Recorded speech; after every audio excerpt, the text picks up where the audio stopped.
தொடர்ச்சியாக தமிழ்நாட்டில் கள்ளச்சாராயம் என்பது புழக்கத்தில் இருந்து கொண்டிருக்கிறது. மது ஒழிப்பு விஷயத்தில் திராவிட முன்னேற்ற கழகம் போலி நாடகம் நடத்துகிறது. கண்ணுக்குட்டி ராஜா அலைஸ் கோவிந்தராஜ் இவருக்கு இந்த வியாபாரத்தை தொடர்ச்சியா செய்வதற்கு பின்னணியாக அந்த பகுதியில் இருக்கக்கூடிய வசந்தம் கார்த்திகேயன் இருந்து கொண்டே இருக்கிறார்.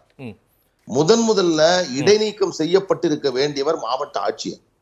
அவர் முதல் மரணம் நிகழ்ந்த போது அவர் என்ன சொன்னார்னா, இது கள்ளச்சாராய மரணம் அல்ல, இது அந்த மரணத்திற்கு சென்றவர்கள் பலர் அருந்திதான் இன்னைக்கு இந்த நிலைமைக்கு வந்திருக்காங்க.